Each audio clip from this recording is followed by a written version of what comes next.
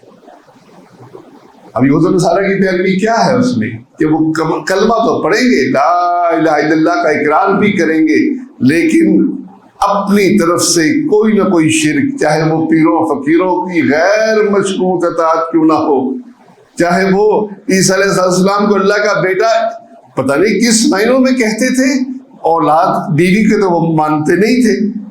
بس وہ شرک اکبر کے اندر ملوث ہونے کے بعد چاہے وہ کلمہ پڑھتا ہو, چاہے وہ اقرار کرتا ہو کہ اللہ کے سوا کوئی بندگی نہیں, بھائیو اگر شرک اکبر ہوا تو اللہ نے صاف بتا دیا کہ اللہ تعالیٰ اس بات کو معاف نہیں کرے گا. سورۃ النساء کی آیت جو میں نے آپ کے سامنے پڑھی 116 نمبر, اللہ اس بات کو معاف نہیں کرے گا کہ اس کے ساتھ کسی کو شریک کیا جائے, اور اس کے علاوہ باقی گناہ جس کے لیے چاہے گا معاف کر دے گا, اور جو اللہ کے ساتھ شریک کرے گا وہ دور کی گمراہی میں جا پڑا. دلّا ضلالا بعیدا. اب ہم الضالین بڑے شوق سے کہیں, اور ہم شرک کے بارے میں لاپرواہ ہوں, ہم اس کے بارے میں حساس نہ ہوں.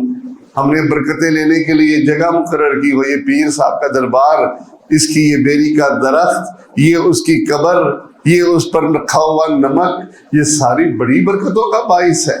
بس ہم تو اس کو چاٹ لیں گے, بیری کے نیچے بیٹھ جائیں گے, بیر گرے گا بیٹا پیدا ہوگا, پتا گرے گا بیٹی پیدا ہوگی. تو یہ برکتوں کے لیے اپنی طرف سے جگہ مقرر کرنا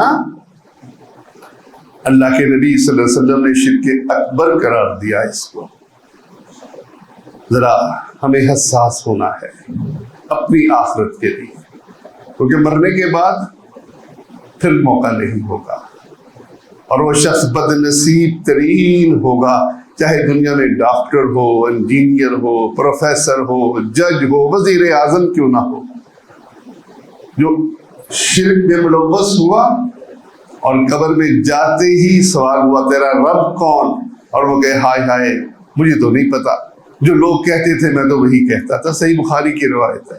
وہ بد نصیب ترین شخص ہے, وہ مسکین جو ساری عمر مصلی کا امام رہا اور اس کے پاس کھانے کے لیے بس روٹی پہ مشکل سے پوری ہوتی ہو, بچوں کو تعلیم دلانے کے لیے پیسے نہ ہو, اور وہ گورنمنٹ اسکول میں پڑھاتا ہو یا کسی مدرسے میں ڈال دیا ہو, اور وہ پھٹے پرانے کپڑے پہنتا ہو, لیکن اللہ نے اس کو توحید کی سمجھ دی ہو, وہ خوش نصیب ترین شخص ہے.